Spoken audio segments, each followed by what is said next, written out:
Govinda was immediately shifted to Mumbai's Critic Care Hospital, where doctors removed the bullet and said his condition was stable. तो जैसे हम वो आए और ये लाके सबसे पहले हम लोगों ने ड्रेसिंग करके उनकी ब्लीडिंग रोकी, उसके बाद में उनका एक्सरे हुआ और फिर हमने ऑपरेशन थिएटर में उनको ऑपरेट किया और उनकी बुलेट निकाली। उनके बराबर उपचार होना चाहिए जो हो रहा है और उनको सलाह दी गई कि वो रेस्ट करें। Govinda himself released an audio and thanked his fans. नमस्कार, प्रणाम। मैं हूँ गोविंदा। आप सब लोगों के आशीर्वाद और माँ बाप का आशीर्वाद और गुरु की कृपा की वजह से गोली लगी थी पर वो निकाल दी गई है। मैं धन्यवाद देता हूँ। स्थिति पहले से बहुत ठीक है और आशा करते हैं 2-3 दिन में स्थिति और ठीक हो जाएगी उनकी। गोविंदा जी के फैंस को मैं नमन करता हूँ। आप सभी लोगों के पूरे देश विदेश पूरी दुनिया का जितने फैंस हैं उन लोगों का आशीर्वाद गोविंदा जी के साथ है। Chief Minister Eknath Shinde spoke over phone to Govinda, who had joined the Shiv Sena in April, and wished him a speedy recovery. Security has been tightened at the hospital as Govinda's family members, politicians, well-wishers and Bollywood stars have started to make a beeline at the hospital. The incident has once again drawn attention and security concerns over the issuance of licensed weapons. From Mumbai with video journalist Kalpesh, me Sujata Dwivedi, Prashant Sisodia and Sunil Singh reporting from Mumbai. And superstar Rajnikant was also admitted to hospital. He was at the Apollo Hospital in Chennai, and the hospital confirmed that he underwent a heart procedure and that he is now stable. According to the medical bulletin that was released by the hospital, the actor suffered swelling in the blood vessel of the heart and he underwent a procedure. He is expected to be released in a day or two.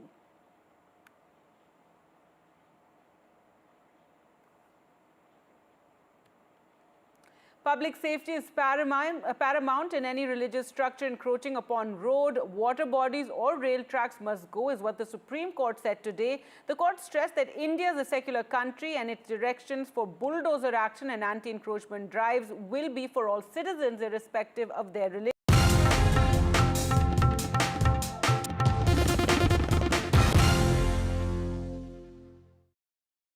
This is the MSF hospital you can help build. This is the equipment you can help buy in the hospital you can help build. This is the doctor you can help train using the equipment you can help buy in the hospital you can help build.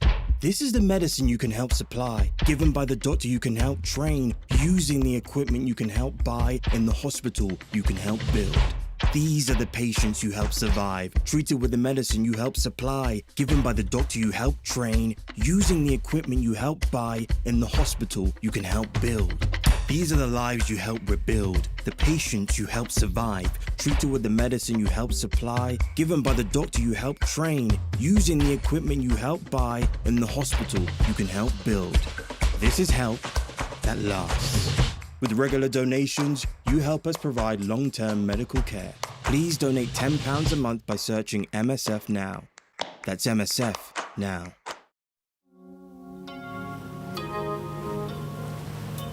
With Virgin Media, get smooth, lightning-fast M125 broadband. Just £25 a month and no setup fee. And now it's even easier to switch to the provider awarded best broadband experience. Yeah, that's smooth. Virgin Media. See what you can do. Visit virginmedia.com. What does a robot know about love? How to translate that leap inside the human heart into something we can see and hold. The fingerprints we leave behind show how determined we are to give the world a piece of ourselves. Essie.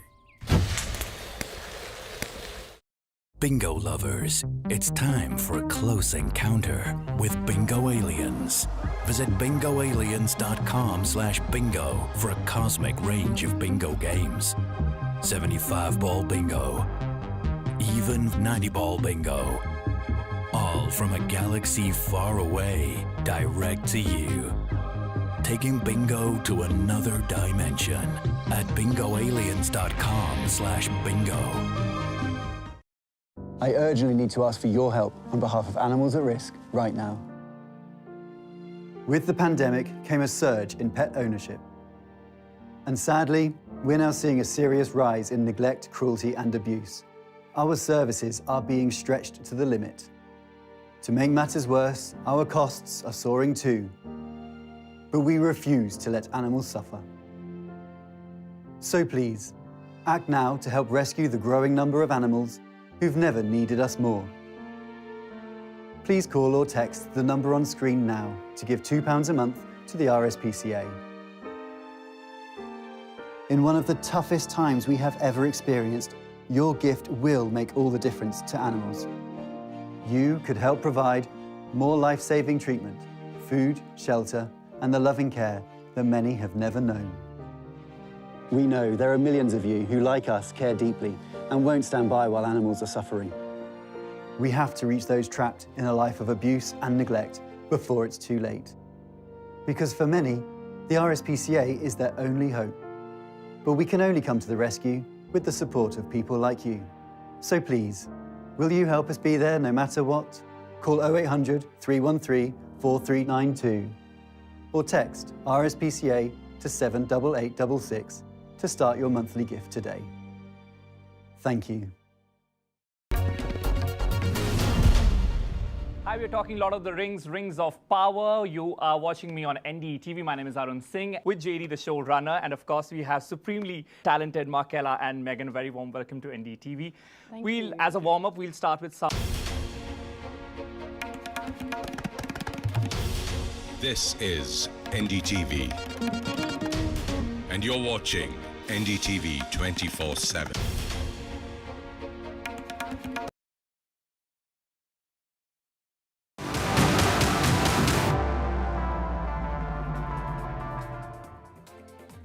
Good morning, North America. Good afternoon, Europe. And good evening to everyone joining us from India. This is US Election Watch. I'm Allister in Washington, D.C. The headlines. Vance versus Walz. It's the final countdown to the big vice presidential showdown. The two candidates go head-to-head in the only vice presidential debate.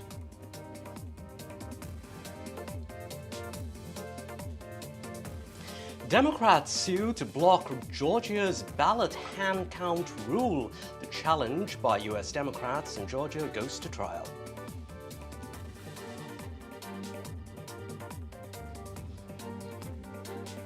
And the death toll in Hurricane Helene crosses 130. Biden slams Trump for lying over the federal response to the hurricane.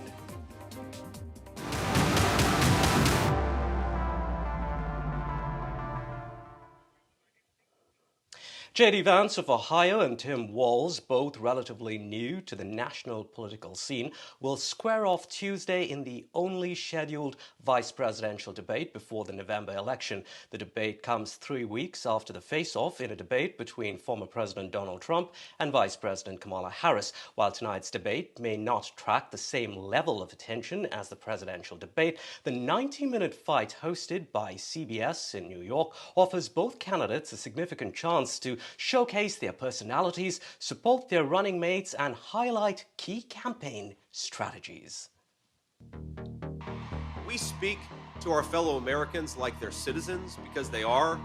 It is a binary choice. It is Donald Trump or Kamala Harris. Kamala Harris speaks to her fellow Americans like they're children. U.S. vice presidential candidates Tim Walz and J.D. Vance are all set to have a go at each other in their one and only debate in New York City. The vice presidential debates usually play out in the background of the main presidential event, but the latest one might be different. In a race that has been neck and neck ever since Kamala Harris stepped in, each opportunity to gain political momentum is precious, as many voters still say they don't know enough about the Democratic presidential candidate.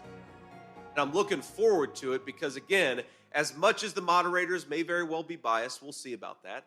I know they were the first time. It's pretty obvious to us that Donald Trump and J.D. Vance do not share our values in any way. So, how are the candidates preparing for the biggest showdown of their political career? Well, reports suggest that Senator Vance has been preparing for the debate for over a month. Senior Trump advisor Jason Miller is involved in preparations, and Vance has been closely studying Walz's debate style and policy record and intends to attack the Minnesota governor's left-wing views. Mock debate sessions are also being conducted, and House Majority Whip Tom Emmer has been standing in for Walz. Emmer has spent the past month studying Walz's mannerisms to help Vance prepare. Governor Tim Walz, on the other hand, has been working with a close team of advisors. His team includes people who helped Kamala Harris in her debate preparation, along with longtime aides. According to reports, the Transportation Secretary is standing in for Vance during mock debate sessions. This debate presents an opportunity for both Tim Walz and JD Vance to introduce themselves to a national audience, as their names are largely limited to their respective states, with the winner expected to establish himself as a national leader. With Vishal Vivek, Parmeshwar Bava for NDTV World. For more, we're now joined by Voice of America reporter Jessica Stone. Jessica, give us an overview of the debate rules tonight. What are the rules of the game? Yeah, so the debate at 9 p.m. local time is going to be 90 minutes in its own length. It's got 2 breaks with about 4 minutes each. And one key difference here is that unlike the ABC debate between Kamala Harris and Donald Trump, there will be no real-time fact-checking from the journalists that are asking the questions. We have Margaret Brennan, the Face the Nation moderator and the outgoing host of CBS's evening news program. They're going to be the moderators too. So 2 hard-hitting women. One other interesting difference between the debates of the past for vice presidents, this will not be seated. It will be standing. That's the first time since 2008 that that's the case. And both of these candidates, they're both white, Midwestern, middle-aged gentlemen. You could even say Tim Walz is a little older than middle-aged, right? Because he is a grandfather. But they both have a lot in common. Of course, they're going to focus on their differences tonight. We know that J.D. Vance, the senator from Ohio, who is the vice presidential running mate for Donald Trump, he's been in the limelight a little bit longer because he's been on the ticket a little bit longer. He's going to be focusing on painting Tim Walz, the governor of Minnesota, as a left-wing radical. And he's been studying the debate style and the policies that Tim Walz has supported. That is his agenda tonight. We know that he's been training in mock debates with his wife and Trump advisor Jason Miller. As for Tim Walz, the governor of Minnesota, who's also the vice presidential running mate of Kamala Harris, he's going to take the time to introduce himself to the public, because remember, he is a newer face for American voters. And he also has said that he wants to underline Kamala Harris's main objectives and policy, and he's going to take that to Walz. One key difference as well, I want to point out, is that these 2 candidates, unlike the last debate, their microphones are going to be left open while the other person is responding. They're going to have 2 minutes to answer the question. The other person has 2 minutes to rebut, then 1 minute each to go back and forth. But their microphones are going to be open the whole time. What that means is that they could interrupt each other, engage in debate. We could see a real clash of ideas. We could also see them talking over each other. So there's been some criticism about how this is set up. We'll have to see how it works in terms of really fleshing out the ideas of these vice presidential candidates. Again, this could be the last debate of the presidential cycle. We have Election Day in just about a month's time. Back to you. Voice of America reporter there, Jessica Stone, joining us. Thank you very much. Let's stay with all things debate. For more, we're joined by Allister. He's a Republican strategist and a former U.S. Senate candidate. Riyadh Kazmi is a Democratic strategist. Both of them are joining us this morning. David, Riyadh, let me come to you first, actually. Some reports say that Walz doesn't particularly like debate prep or debates per se. Compare that to Vance, who thrives on debates. Also, in terms of recent preparedness, Vance has been at, relentlessly appearing on TV networks. Tim Walz has done fewer national TV interviews. If there's one thing that worries you about Vance tonight, his performance, what would it be?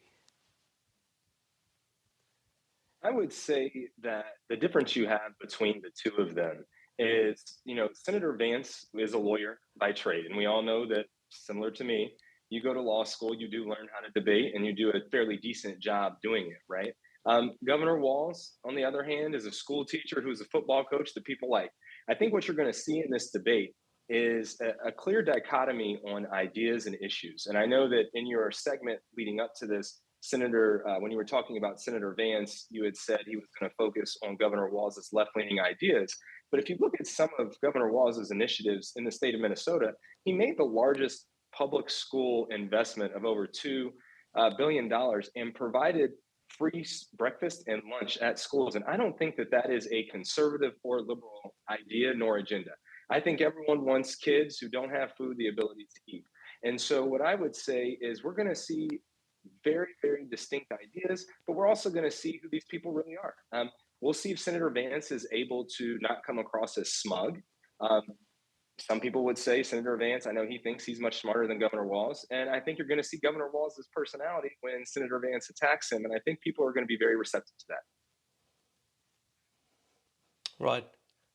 Let's talk a little bit about that personality coming through and the attacks. Alex, now, Tim Walz was the first to start calling Vance and Trump weird. It's a catchphrase now used by the Democrats. It's become widely popular on social media as well. It's likely that Walz is going to milk that on the debate stage tonight. What will Vance need to do really to make sure that that weird label does not stick?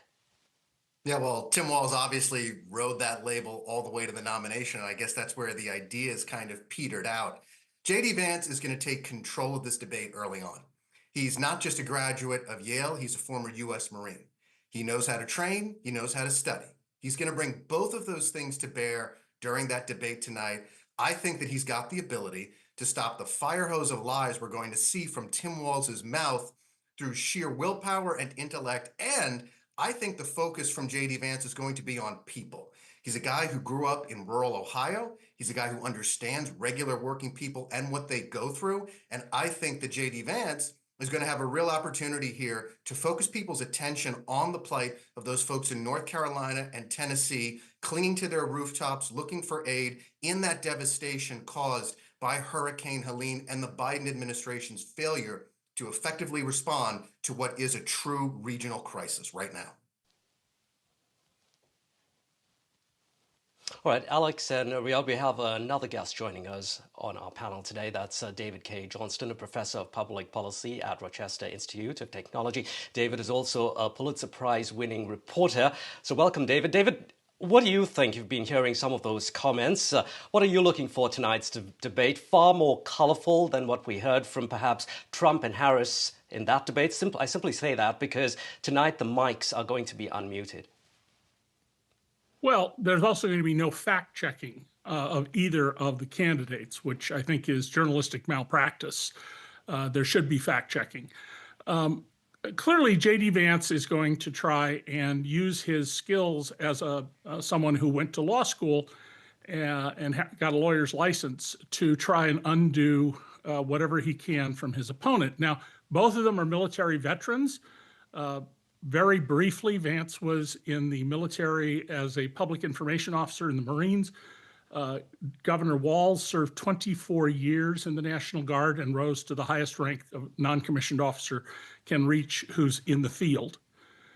I think you're going to see a lot of discussion in an effort by Vance to unsettle the governor of Minnesota, and I expect that you will hear a lot about some of the very strange issues that have been promoted by Senator Vance. For example, he is an advocate of someone who says that we should replace the United States president with a dictator. We should shut down any corporation that operates contrary to the dictator's interests, and all university property should be seized by the government and sold to developers after firing all 100% of the federal workforce. Those are pretty radical ideas, and I'll be surprised if Governor Walz doesn't bang on those as hard as he can. Rhea, let's talk a little bit about Vance kind of rattling Walz. Now, in some past debates of Walz, he's apparently shown to be a little irritated on stage or even angry. Case in point, when he was criticized over his response to the riots in his state after George Floyd was killed. Now, that was during 2022, the governor's debate race. Walz faced off with his opponent and seemed annoyed. Now, J.D. Vance has already said things like Tim Walz allowed rioters to burn down Minneapolis. Now, keeping all that in mind, is it going to be difficult for Walz, do you think, to keep that composure of his? I think that's one of the things Walz's team is going to work on very hard, is getting him to not let his emotions or temper get in the way. And by the way, Minneapolis was not burned down. There were fires. It turns out the biggest one started by anti-demonstrators seeking to create trouble. They're the ones who instigated the worst of the examples there. It's also not the governor's job to intervene. That's the job of the mayor of Minneapolis. All right. David, the LA Times headline on the debate today called it Mad Dad, referring to Vance, versus Rad Dad, referring to Walz. A good characterization, would you say? Well, I don't think there's anything radical about Walz. I mean, Walz favors things like, why do we audit kids for school lunches when 97% of the kids at some schools qualify for free lunches? Why not just provide free lunches to kids as a cost to the taxpayers? And that's, seemingly about as radical as he gets. I mean, this is a man who grew up on a farm. He understands farming as a business. And he served for 24 years in the National Guard. So I don't buy my former employer, I worked at one time for the LA Times, the idea that he's radical, but he's certainly been painted that way by Team Trump. Right. Alex, you've been patiently waiting to jump in. Go right ahead. Well, I really can't wait, David, until you get me a deal on that land in Columbia University in the heart of Manhattan that's apparently going to be available. I've never heard J.D. Vance talk about the idea of completely breaking up universities in that fashion. I don't even know what Rad Dad means, but I can tell you this much. I can tell you that when Tim Walz says things like free speech does not apply to what the government deems misinformation, that's a radical idea that a lot of Americans don't like. When Tim Walz and Vice President Harris say they want an assault weapons ban, that's a radical idea as well. When Tim Walz, when you look at his history of being cozy with communist China, that's a radical idea that Americans don't like. I don't think it's going to be very difficult at all for J.D. Vance to paint Tim Walz as a radical, because he is. And I certainly hope that it is a very friendly debate, but certainly if J.D. Vance can get under Tim Walz's skin, he's got to be watching that debate video of Walz losing his temper like the pro that he is. Maybe one explosion of temper can make or break a debate. We'll see what happens tonight. We'll certainly be looking for that. Now, Riyadh, realistically, how much might this VP debate move the needle? Ordinarily, one might say not much, but given that this is a race that is so razor thin, what do you think? I would say that if I think that Senator Vance has made Riyadh, himself. go ahead. Yes, thank you. I think that Senator Vance has made himself more part of the spotlight with some of the outlandish, crazy things he has said when he's talked about Springfield, Ohio, and Haitians eating pets. I think you're going to see that he has very outlandish, absurd, non-factual statements that he makes. And I think that Governor Walz is going to be prepared for that. Governor Walz is a gamer. Yeah, you talk. The gentleman talked about how he served in the military. He talked about how he was a school teacher. He talked about how he was a state championship high school football coach. That doesn't make him qualified to be vice president, but what that does allow him to do is relate to people. And I think that people are going to relate to him.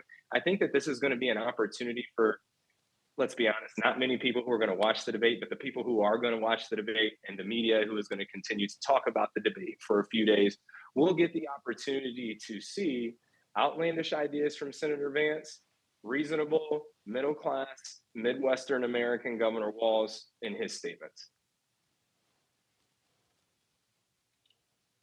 Right. the three of us, and myself included, definitely going to be watching the debate tonight. Thanks very much indeed, David, Alex, and Riyadh there joining us this morning here on NDTV. Now, in other news, as voter registration deadlines approach in many states and early voting begins in several others, both the Trump and Harris campaigns are focusing on key demographics, especially one particular one to gain a particular advantage. Both sides particularly have their eyes on Asian American voters as they see an opportunity among the fastest growing segment of the electorate of any major racial and ethnic group. NDTV's Vishal Vivek brings us this report.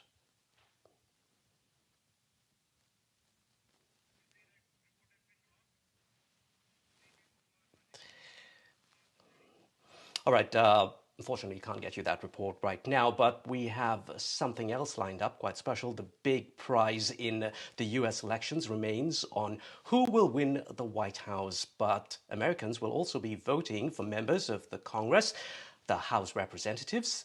There are over 400 seats up for grabs from across the country, and one of them is from the state of Virginia. We're now joined by Suhas Subramaniam, who is a Democrat. He could make history by becoming the first Indian American elected to Congress from the state of Virginia. So a leap into national politics. Suhas is currently a member of the Virginia Senate, which is a role at the state level. Welcome, Suhas. Firstly, Suhas, how does it feel? A bit of nerves, I'm guessing, a bit of excitement. What's it like to be in your shoes as we head to November 5th when voters decide if they want you as their congressman? It's all excitement right now. I think having an Indian American at the top of the ticket, as well as someone who's as dynamic and strong as Kamala Harris, has really excited a lot of people in our community, and both the Indian American community as well as non-Indian American community. And so we're ready for it. And I've never seen so much enthusiasm, so many volunteers coming to our office. So it's exciting, and we're happy about the way things are looking. All right, so let's talk about Project 2025, the conservative blueprint for Republicans. It's a to-do list on what needs to change in the US if Trump wins the elections. Trump has distanced himself from Project 2025, saying he has nothing to do with it. But what is it about Project 2025 that concerns you? You've called it a complete disaster for your district, given the thousands of federal workers and contractors who live there. Yeah, it simply calls for all of them to be fired, essentially, and be replaced by Trump's people. And by doing that, one, you're losing the civil service in our federal government, which has so much institutional knowledge. And two, it leads to a system of cronyism, where your buddies are getting the contracts, where Trump is deciding where all the spending goes, and where you're losing any sort of check on the political side of running these agencies. And so, and for our economy here in Northern Virginia and the DC area, it would be a disaster because all the people who work in the federal civil service here would be fired. And that means the restaurants they go to would be affected. Everything would be hurt in our community by having this happen. So we can't let it happen. Okay. Now, your Republican rival, Mike Clancy, whom you are up against, says you are doing nothing but fear-mongering. He is, in fact, not a supporter of Project 2025, is what he says, nor does he have any connections with the Heritage Foundation. That's the think tank that published the report on Project 2025. So what's the problem here? Well, he is a member of the Heritage Foundation. It's on his bio. It was on his website, but he scrubbed it in the last couple of months. And he supports all of the tenets of Project 2025. So he may not like the branding, but it's his platform. And he was a member of the group and funded the group even that wrote it. And so we saw that he even admitted it in our last candidate forum that he funded them in the past couple of years. He just, now that it's unpopular, now that Donald Trump doesn't like the branding, people in Donald Trump's party, like my opponent, are starting to step away from it. But if Donald Trump embraced it, he would embrace it too, because that's kind of where the Republican Party in America is right now. They just kind of go wherever Donald Trump tells them to. As well as your opponent, Mike Clancy, he claims that bringing up Project 2025 is a way for you and others to sideline the real issues here, the Biden administration's failures, things like the economy, cost of living, border security. How much of this is really you deflecting from those key issues that really concern many, many voters? Oh, no, we're talking about those too. And so does Project 2025. Project 2025, the impact it would have on our economy, like I said, because we're so federally focused and federal civil service is a big part of our economy, that you can't talk about the economy without talking about what Project 2025 will do. And it also talks about education, which is very important to our community. I want to make sure we're fully funding schools and fully funding federal education programs for our students. And Project 2025 talks about cutting funding for education and eliminating entirely the Department of Education, which my opponent has been on the record as supporting all of the things I just talked about. And so, again, it may not like the branding, but he's a part of the group that wrote it, and he seems to embrace the agenda. He just, again, doesn't like it because Donald Trump doesn't like it.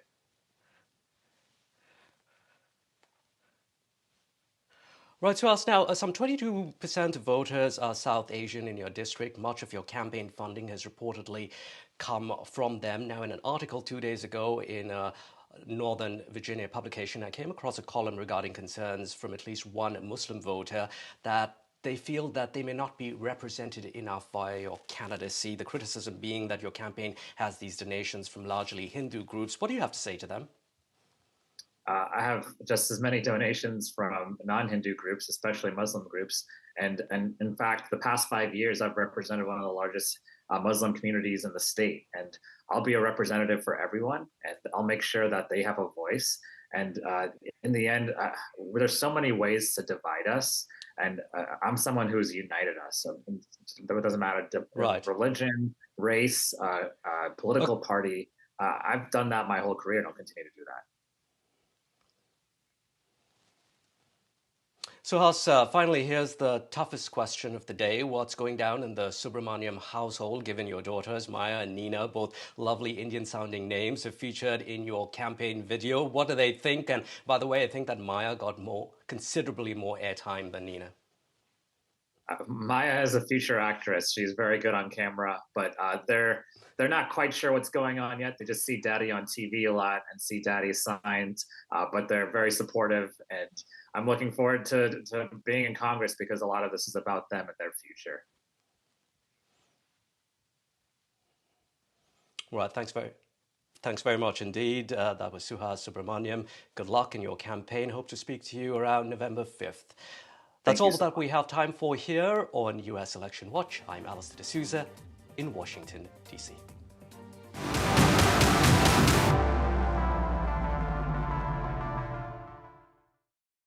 Mindful Chef.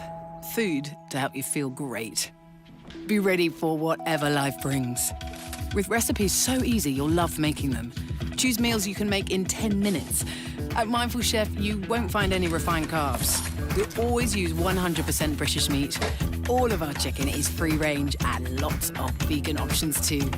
Try Mindful Chef now with 25% off your first 4 boxes. Healthy eating made easy at mindfulchef.com. Some people think life slows down in your 50s, but I've got a few rounds left to go. And I don't want my lot to have to worry about funeral costs. Let them spend their money on nicer things. So I decided to learn more about over 50s life insurance from Cover Today. Cover Today are the only over 50s life insurer with no waiting period, unlike other insurers who could make you wait up to 2 years for full cover. With Cover Today, you're fully covered from day one, and you're covered for the whole of your life. Plus, unlike other things in life, the price never goes up. Go online or talk to their friendly UK team in just one phone call. Cover Today are the only over 50s life insurer with no waiting period and no annoying trips to the doctors either. Plus, you get your choice of a £125 gift card. Now I'm with Cover Today, I can get on with something much more interesting. To find out more about Cover Today, call our friendly UK team on 0800 380 0060 or visit covertoday.co.uk. Quidco gives you cash back every time you shop on over 5,000 brands. It always pays to Quidco. Sign up and start saving today. Search quidco.com. With II's low flat pension fees, you could retire with more. Really? Open an interactive investor personal pension today. We know that living with diabetes can make daily life a challenge, and we're here to help. I felt very low with the diagnosis and very lonely as well and embarrassed. I think people don't necessarily realise the impact that being diabetic can have on you, and the amount of extra decisions you have to make a day through carb counting every single thing you eat. If you're struggling with the everyday challenges diabetes can bring, become a Diabetes UK member today. Receive this informative welcome pack and Balance magazine. Balance magazine has been very good in giving me tips to manage my diabetes on a day-to-day basis. One of the things I was recommended to do was exercise. What motivated me was my love of dance, and I got that back. Join a community that really understands. Call 0800 035 7605 or go online to become a member for just £3 a month. Discover the finest quality made-to-measure window dressings delivered direct to your door. Shop now for 30% off selected products at blindsdirect.co.uk. At Tesco Mobile, our deals are so good you'll want to tell everyone. Oops. Get our 100 gig SIM for just £14 a month with club card prices, saving you an incredible £84. And that price is frozen for your whole contract. Join the customers who saved £9.5 million with frozen prices last year. It pays to be connected. Search Tesco Mobile. Every little helps. What does a robot know about love? How to translate that leap inside the human heart into something we can see and hold.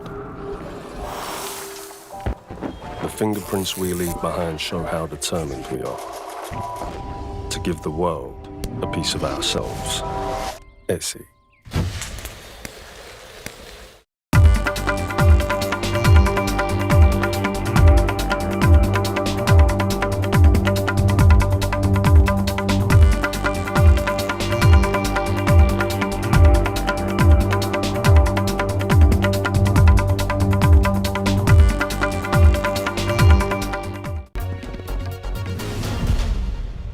We're talking Lord of the Rings, Rings of Power. You are watching me on NDTV. My name is Arun Singh.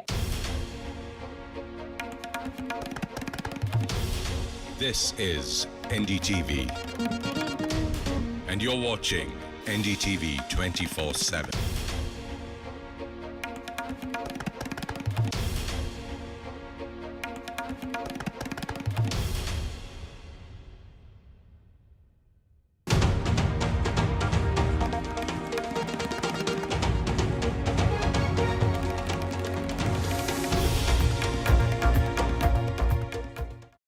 Is that the US now believes that Iran is preparing for a ballistic missile attack against Iran is preparing for a ballistic missile attack against Israel, which could be imminent at any time.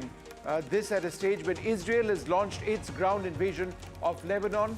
It's called a limited incursion, but the crisis in West Asia is now spiraling potentially out of control. We'll be looking at that later on the show.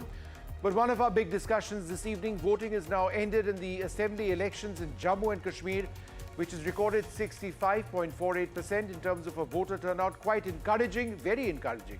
The election held after a decade is the first in the Union Territory where restoration of statehood has emerged as the biggest issue. What's at stake for the big alliances? We look at the big picture. And finally on the program, at a time when there have been reports of a potential breakthrough on the cards for India and China along the frontier, a key set of remarks by the army chief who says we have to confront, contest and cooperate with China. We must restore the pre-2020 situation, and the ties with China are not normal, they are sensitive, and that India is fully prepared to face any contingency. However, he does not rule out a potential solution on the two big outstanding issues in eastern Ladakh, parts of the Depsang Plains, which China holds in the north, and parts of Demchok, which China holds to the south. So we'll be looking at all of that with some fantastic experts who know that area inside out. But first, a quick look at the headlines that we're tracking at this hour.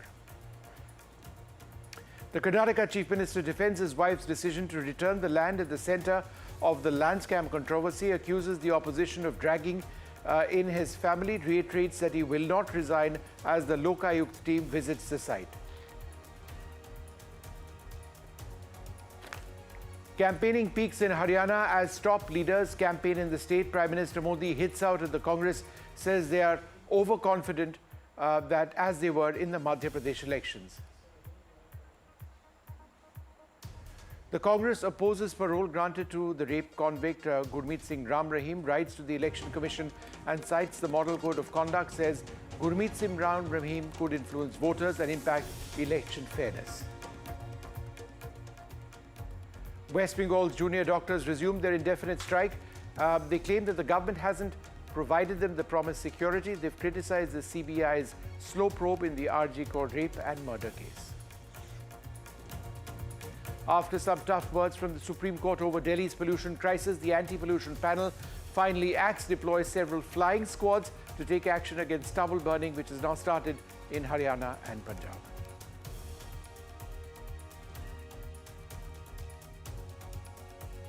Well, the big discussion tonight, voting is now ended in the assembly elections in Jammu and Kashmir. The record 65.48% of people have turned out.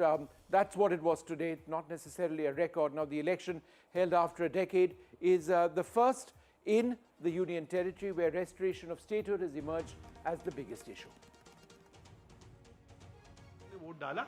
Ji sir, हमने vote डाल दिया। You have vote. Is this first vote you have all, or you have voted before in the assembly election? Yes, we have voted before also. In the assembly election. Okay. So since this is the assembly election which is happening after a gap of 10 years, what are the issues the young people like you have in mind when you come out and vote? First thing is the safety. Okay. If safety is there, then everything will work. क्या issues है आपको लग रहा है कि आम आदमी के लिए जो वो वोट डाल रहा है, किन बुनियादों पे वोट डाल रहा है? What are they? First, like in Jammu Kashmir, we have a lot of terrorism which the people have suffered from the past few years. So first, obviously, the safety point of view, we don't want that our children should live also in the same atmosphere. But this space which has been actually these areas normally known as high voter turnout areas. तो आप क्या चाहते हैं आपके vote से तब्दीली आनी चाहिए? क्या फर्क? हमारा भी कुछ मसला हल होना चाहिए। गरीबों का क्या, कोई बच्चा थोड़े कमाने वाला, खुद कमाते हैं, तो थोड़ी पेंशन वगैरह होनी चाहिए, हेल्प होनी चाहिए बच्चों की। The first election which is happening after the abrogation of Article 370, and that is why then when there are constitutional changes, many things happen in the real life of the people. For example, people who are living here, be it West Pakistan refugees, or you have Valmiki societies who are not the permanent residents of Jammu and Kashmir, they are for the first time getting the right to vote. Assembly में first vote है ना? क्योंकि assembly election पहली बार, तो एक first time voter जो assembly में है, तो क्या आप चाहते हैं कि young voter जो है, क्या चाहते हैं? There should be an increase in the employment. There should be an increase in the employment. All right, so a great deal of enthusiasm for the elections in Jammu and Kashmir. More than 64% of people voting. Joining us now, Shazia Ilmi of the BJP, Salman Soz of the Congress Party, Nija Chaudhary, the senior editor, and Farhana Bhatt, an actor from Kashmir. Thanks all very much for being with us. Farhana, let me come to you first. Not the politicians, let's come to you first. And not the editor either. 64% of voters in Jammu and Kashmir have voted today in this final phase. That's fantastic, isn't it? In your mind, what does that indicate? Obviously, you know, in the third phase, 64% is a pretty good turnout. And me, myself, being a first-time voter in assembly elections, I think this is something we all have been waiting for since a decade. And this is the first step towards we can choose our future and we can choose who is going to be there representing us, who is going to be our voice.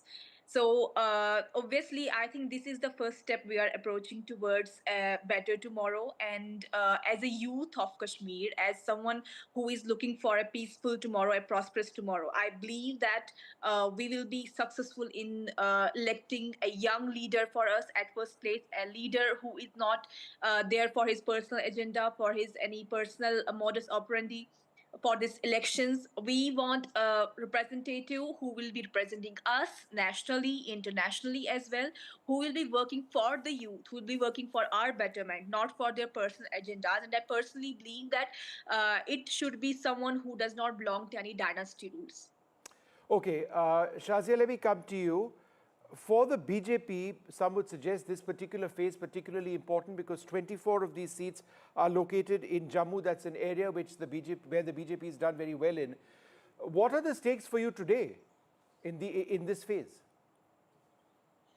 the stakes are obviously huge, but I'd like to just reiterate the point made by the preceding speaker, Ms. Bhatt.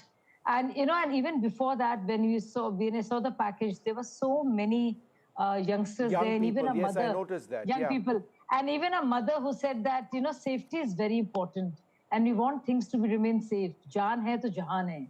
So I was there for many days. Actually, I spent a lot of time in Srinagar this time, and all in Jammu and other parts of Kashmir.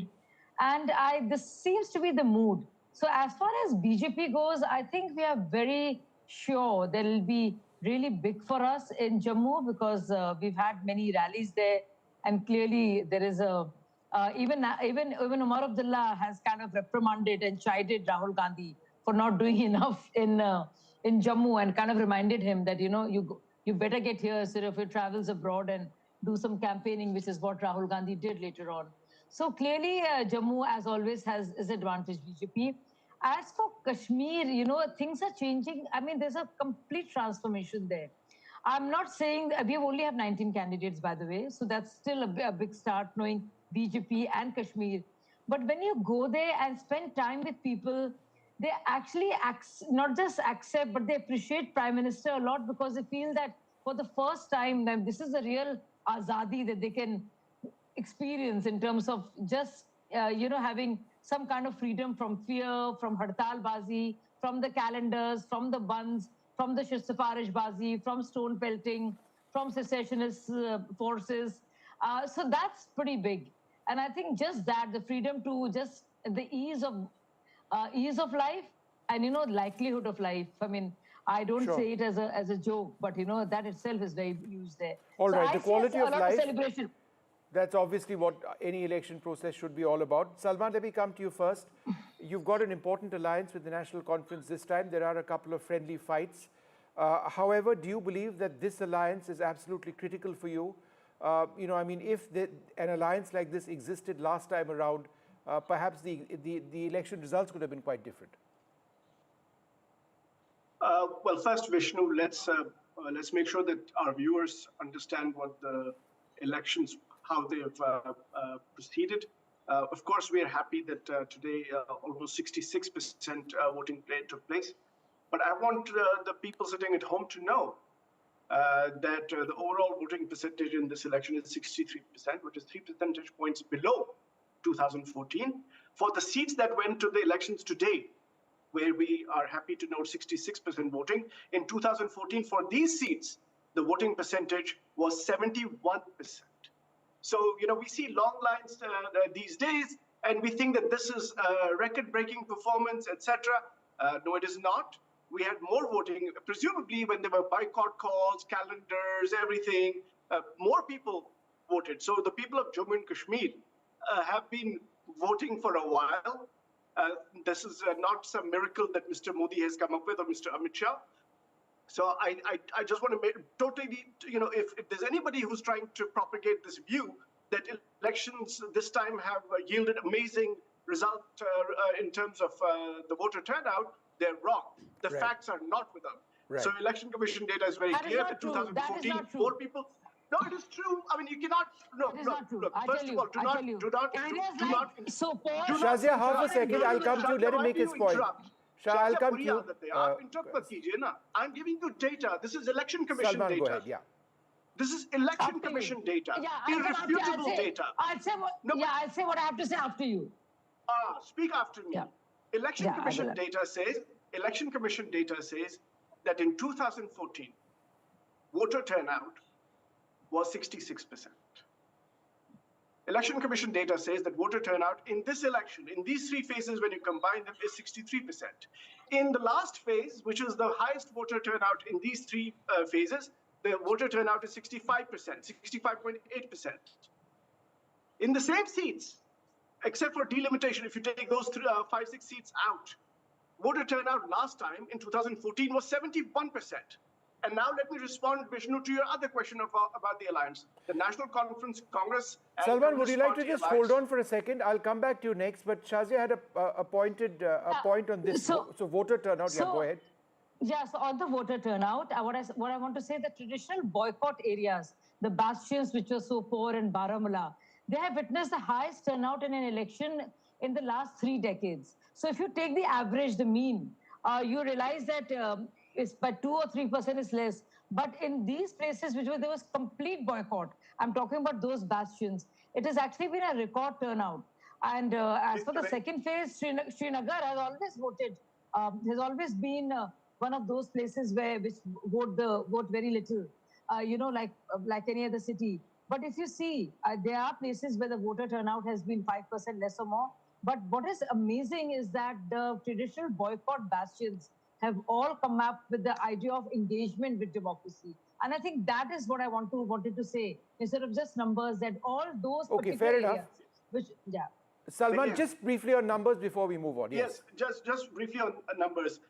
You know, people sitting at home should not believe me or Shazia Ilmi. They should go and look at data, Election Commission data. In fact, in Kashmir Valley, I think she's probably referring more to Kashmir Valley and some of the seats there. In Kashmir Valley, 60% of the seats have recorded a lower turnout than in 2014. So please don't give me this, BJP propaganda. You keep it to yourself. Let people decide at home and let them decide what is. I'm now.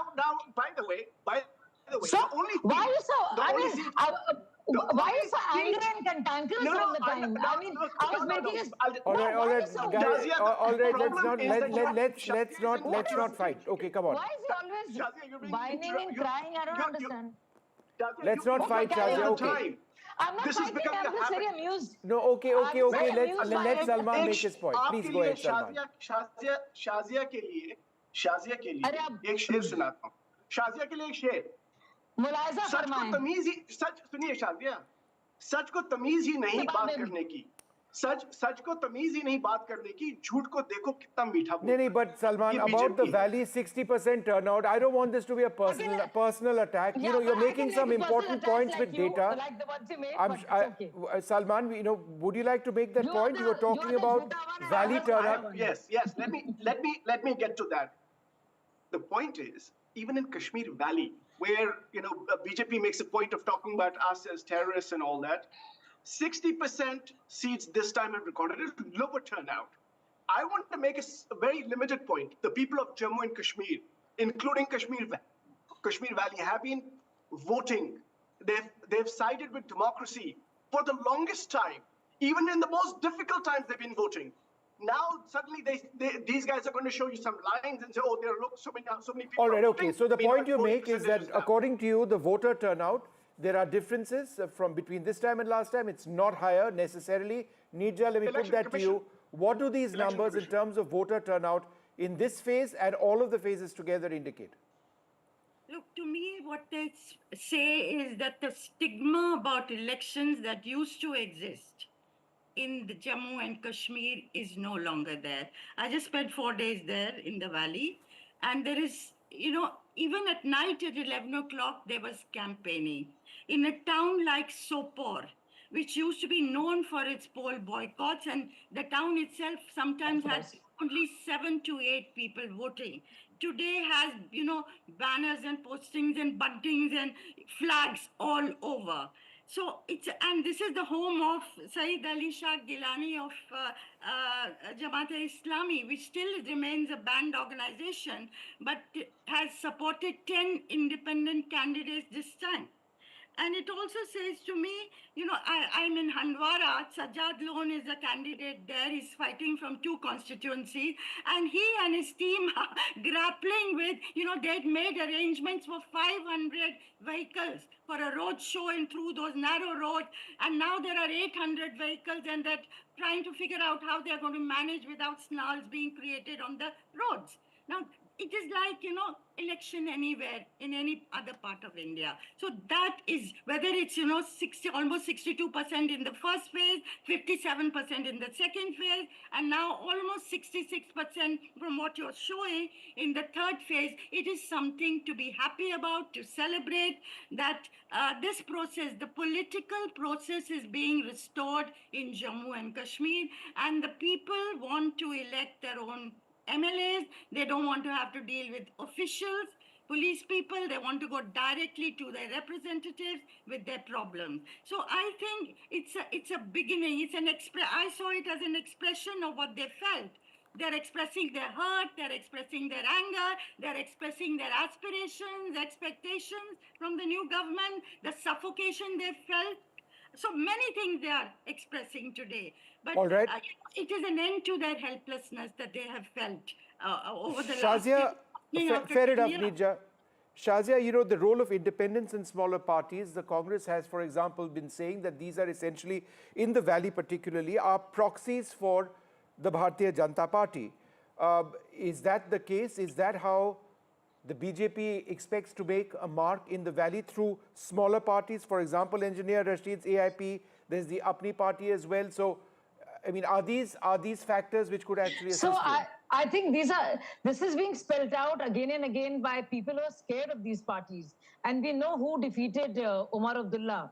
It was Engineer Rashid. No, but by that token, aren't you afraid of them also? No, you know, we have been very strong in Jammu, and we're just making a debut, so to speak, in the Valley. Okay. But it is Omar Abdullah who lost badly, and Mehbooba Mufti. So I think all those who are making these accusations actually are scared of these independents, because clearly they've lost earlier, and they fear that they're losing their support. So who do you blame? You blame the BJP. When you want to have elections, when there are elections, what do you say? The courts mandated it, not the BJP. When you have these independents or Rashid coming out of the jail for interim bail, you say BJP did it. It's not the courts then. So you can't have these two policies, you know, as and when it suits you. So when it comes to the elections, you want to say, oh, it's not BJP or the government or the center or the LG, but court mandated. When you have these people coming out of the jail on bail, then it's obviously not the courts, it's BJP. So, Okay. you know, they have to choose one line. It can't be as convenient as that. And, you know, what do they end up saying? I mean, can you imagine the proxies who are there, who are actually part of Jamaat-e-Islami, but are fighting as independent because it is banned? And you know who's asking for the removal of the ban? PDP and National Conference. So it's strange as to why they would be proxies for BJP. It just doesn't make sense, because we have actually banned the party, and they're not allowed to. They're not allowed to have they don't have a mark. They don't have a nishan, so to speak, a symbol. And these are the parties who want the ban to be removed. All right. So Okay. Half a second. Salman, the fact is that I know that the assembly elections, Lok Sabha elections, very different, but the fact that Omar Abdullah lost by 204,000 votes to Engineer Rashid, the fact that there are independents and smaller parties, I named just two of them, is that something that concerns you and your alliance partners in the National Conference? Just one second on Neeraj's comment about people campaigning till 11 p.m. and that is great, and I'm glad that that's happening. But Neeraj, when I contested in 2014 in Baramulla, I used to be out at night as well, going door to door campaigning in Baramulla. So this is not new. I wish people would go back in history and look at what was going on at that time. I think the disruption caused by the BJP, we seem to be giving them free marks. For what? They disrupted the democratic process in Jammu and Kashmir.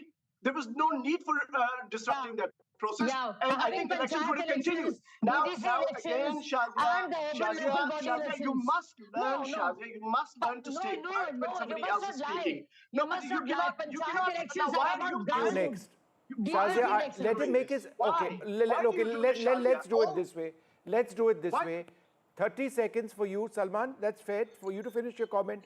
After that, I'll time Shazia to 1 minute, all right? All right. Please go ahead, Salman. Make your point. It's good. Okay. So that was just my limited point on Neeraj's comments.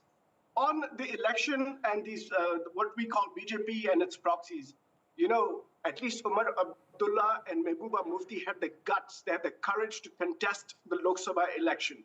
The BJP had no guts to contest elections in Kashmir because they knew they'd get wiped out. And this time, you will see that the India Alliance is going to form the next government. The BJP is going to eat a humble pie. All their proxies are going to be defeated. They will rue the day they took on the people of Jammu and Kashmir. All right, Salman, fair enough. You've got a minute now, Shazia. Nobody's going to interrupt you. Go ahead. Okay, so we're talking about assembly elections after 10 years. But what about the DDC elections? What about the panchayat elections? What about the urban local body elections? Now, they are the elections that decide as to how things will happen at the grassroots levels. They have seen a huge turnout.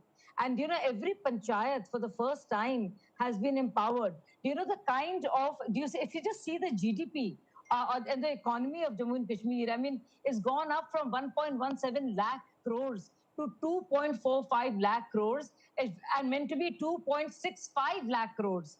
And in the 7 years, all the work, I mean, from 4 medical colleges, we have 11. 7 are already operational. So just look at the numbers. With the medical seats, nursing schools, this is huge. So there are those people who have just looted the state and their families have. And here for the first time, it is power to the people. It is a real freedom that they feel. And yes, freedom to go out, see the Dal front, see the Jhelum front. I mean, and there are people who never liked the BJP, and I know them very well because I've grown up with them, and they're Kashmiris, and they said, give it to the LG, we are safe. And this safety factor has been talked about in your package too, and whenever you go, you'll get more of it. So definitely it's a No, new but Kashmir, Shazia, the and safety people are factor enjoying. is now a concern south of the Pir Panjal. That's been a huge concern. The number of terrorist I agree attacks with has you. gone I up. agree with you. Jammu Massively. region is 50 there's plus a deaths in political the last theatre. 8 weeks. The terror theatre shifted. I agree with you. So, I'm talking about Kashmir, and that is a very disturbing trend. Yeah, but if we look have at Jammu spoken and about it. Kashmir, we appear to be in a moment when security is again a nightmare in those parts. I mean, the number is a lot. Yes, absolutely. But I just want to move away And I from agree both with of you. Salman, just please. I want to go across to Farhana Bhatt. Farhana, the big story over here, it comes for every political party, is restoration of statehood. As a young voter out there, is that your big priority? Does it make a very big difference to you personally?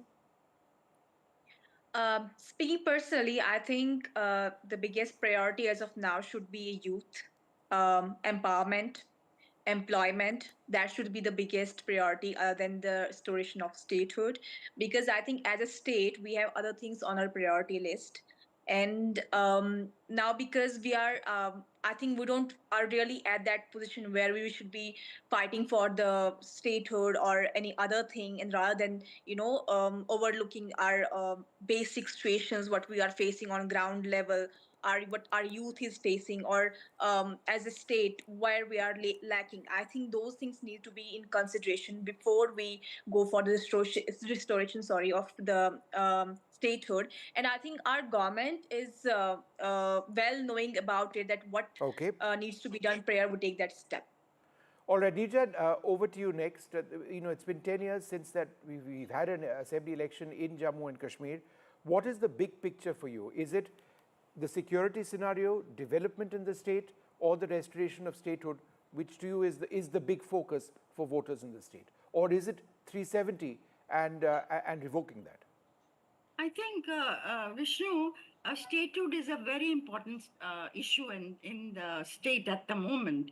And parties are committed to it. The BJP is committed to it. NC, Congress are demanding it. PDP is demanding. In fact, everybody is demanding the restoration of statehood, which would give powers back to the chief minister, which the LG now has. Whether it's, the police, whether it's the civil services, the postings, and so many other things. It's not quite like Delhi, but it's almost like Delhi situation. So that is going to be a major thing after the new government is formed. Of course, as my friend was saying, joblessness also is a big issue. I find an MBA is a bellboy in the hotel. I find an MA is working in a cloth shop, sitting there to sell those wares. So those kind of things do agitate the young people. But the fact that, and the independence, you asked that question of independence. Yes, there is 45% of the contestants are either independents or the smaller parties, and they will have a bearing. But many people suspect that certain people like Engineer Rashid and others have been put up like proxies for BJP, whether or not there is evidence for it, or whether or not it's true, whether the idea being to cut the vote of the NC Congress. Right. About a month ago, people thought, they would form the government, and they may still form the government, but then there is the BJP doing well in Jammu. So what will be their final tally? So anyway, as I keep saying, it's all the, mara-mari, cacophony, all that we see in any other Indian state. Also now. All right, so let's see what finally happens. A huge election. I'd like to thank you all very much for joining us. It is a victory for democracy one way or the other. We're going to move on now to an important issue that's come up today at a time when there have been reports of a potential breakthrough on the cards for India and China along the frontier. A key set of remarks by the army chief who said we have to confront, contest and cooperate with China. At the same time, he's not ruled out potential progress because there have been suggestions that India and China might actually be on the verge of something substantive in Ladakh. Let's listen into what the army chief had to say. As far as China is concerned, it has been intriguing our mind for quite some time. And I keep saying with China, you have to compete, you have to cooperate, you have to coexist, you have to confront and contest. So what's the situation today as we are looking at? The positive signaling is coming from the diplomatic side. But what we have to understand, the diplomatic side gives you the options and possibilities. But when it comes to the execution on ground, when it relates to the ground per se, it is dependent on the military commanders on both the sides to take those decisions. So what's the situation today? It's stable, but it's not normal and it's sensitive.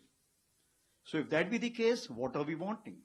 We are wanting that the situation, what was there pre-April 2020, that should be restored back.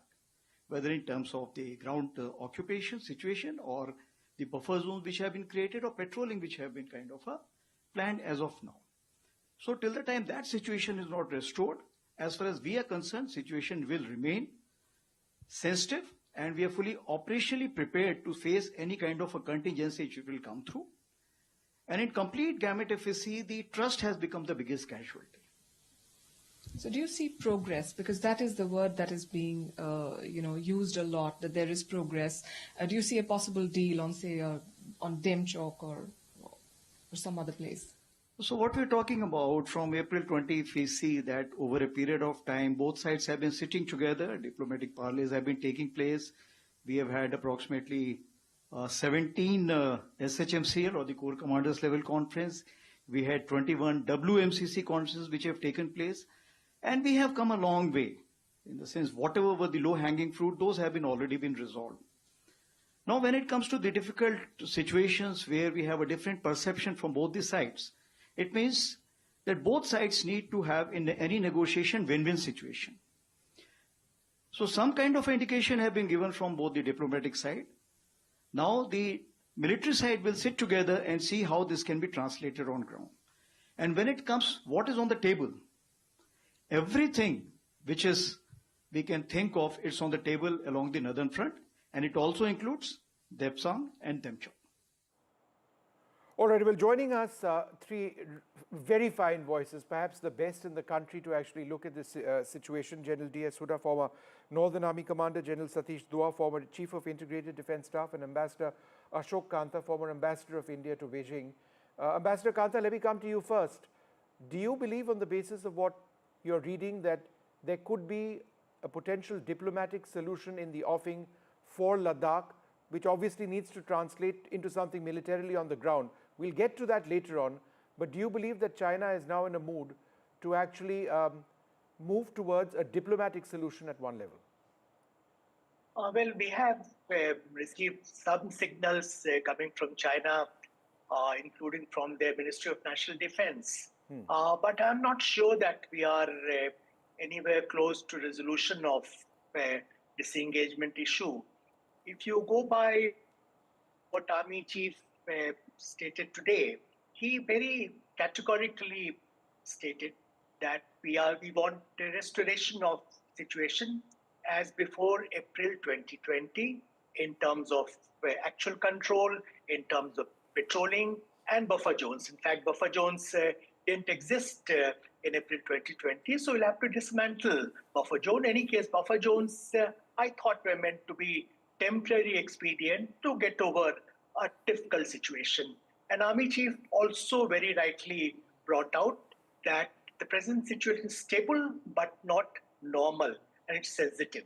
So if you go by requirements laid down by the Army Chief, if those requirements are fulfilled, good, then we should have disengagement. But we shouldn't have a solution which results in continued denial of patrolling by Indian troops to places they're visiting earlier prior to April 2020, including in Dapsang Plains and Demchok, as also access for Indian graziers to grazing grounds they were visiting